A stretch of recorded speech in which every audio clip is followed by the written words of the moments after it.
alien doctors gave up until a human foster mom said not today. The med bay of the Zytheran Children's Refuge was deathly quiet. Machines hummed softly, their lights blinking in grim rhythm. At the center, in a sealed recovery pod, a small creature lay motionless, a child of the fragile and rare Teowyland species. Its translucent skin revealed organs slowing, faltering. Around the pod, alien doctors stood with folded limbs, drooping antennae, or lowered crests. Their voices were hushed, their tones resigned. "We have tried every serum. The grafts reject. The circulatory collapse is irreversible."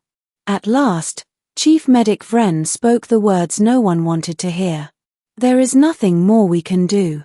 The child will not last the cycle." The silence deepened. The staff began to turn away. It was not callousness, merely acceptance. Death was part of the work. But not everyone in the room was willing to accept it. From the corner, a human woman stepped forward. The foster mother.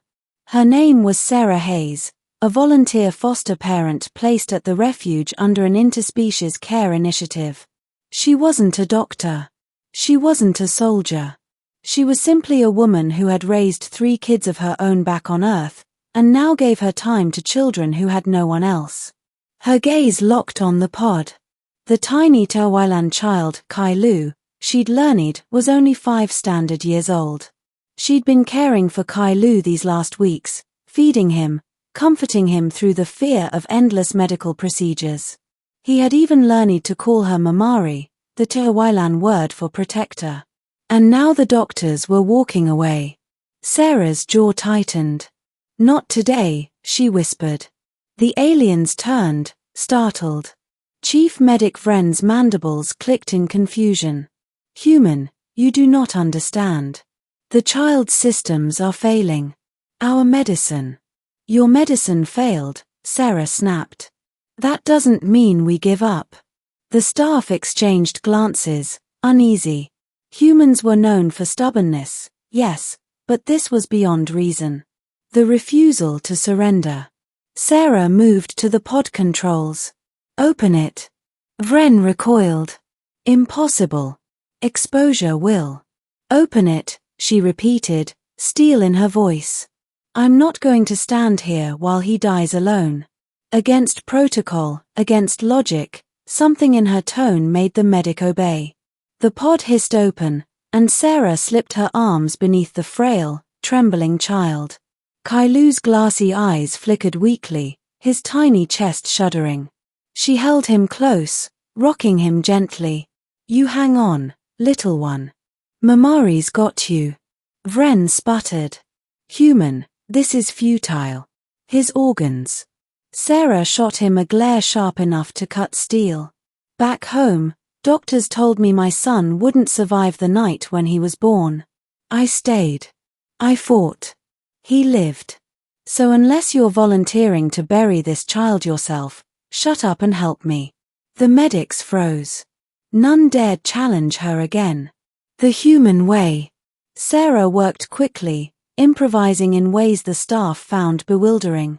She laid Kai Lu skin to skin against her chest, warming his frail body with her own heat. She sang softly, not in English, but in the half-learned phrases of the Teowyland lullabies she'd practiced. The machines blared warnings. Oxygen levels dropping. Neural activity faltering. "Talk to me, sweetheart," she whispered. "Breathe with me. In or out, that's it. Don't you quit." To the aliens, this seemed absurd. No serum. No machine. Just contact, voice, will. Yet the monitors flickered. Stabilization? Impossible.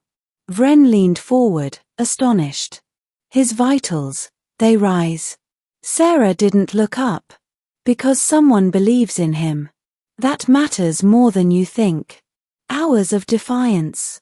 The night stretched long. Sarah refused to leave the med bay. She fed Kai Lu drops of glucose solution through a straw when machines failed to deliver. She massaged his tiny limbs to keep circulation flowing. She never stopped whispering encouragement. When exhaustion threatened to overtake her, she clung harder. Not today, baby. Not today. The alien staff rotated shifts, but none could pull her away. They began quietly assisting, bringing warmed fluids, adjusting environmental settings, copying what she did. What had begun as a desperate act of defiance was turning into a new form of care none of them had ever considered. By dawn, Kailu's vitals stabilized. The turning point. Vren reviewed the data in disbelief. By every measure, the child should be dead. Yet, his systems are compensating. Repairing themselves. Sarah stroked Kailu's cheek as his eyes fluttered open. Weak, but alive. That's my fighter. The room, filled with beings who had already surrendered this child to death, watched in reverent silence. Finally, one young medic whispered, "How did you know it would work?" Sarah looked up, her eyes fierce. "I didn't. But I knew giving up meant certain death. And where I come from, we don't quit on our kids." The aftermath. Word spread quickly through the refuge, then the wider colony. The story of the human foster mother who refused to let a child die when even the most advanced alien doctors had abandoned hope. Kailu recovered slowly, but steadily. Sarah never left his side, not until he was strong enough to laugh again, his voice fragile but bright. The alien doctors began to study what they called the Haze Protocol, an unorthodox combination of constant warmth, touch, emotional reinforcement, and raw human stubbornness. Though it baffled them, they could not deny its success. Some whispered it wasn't medicine at all. It was something uniquely human. Epilogue. Months later, when Kailu ran into the courtyard on still shaky legs, other children cheered. Sarah watched, arms crossed, tears in her eyes. Chief Medic Vren approached, bowing his head in rare humility. "You changed everything we knew of care. We thought only in terms of treatments, machines, chemicals. You reminded us there is something stronger." Sarah smiled faintly. "Love isn't stronger than death. But it can make death wait its turn." Vren clicked thoughtfully. "And humans always say not today." Sarah looked out at Kailu laughing in the sun. "Damn right we do."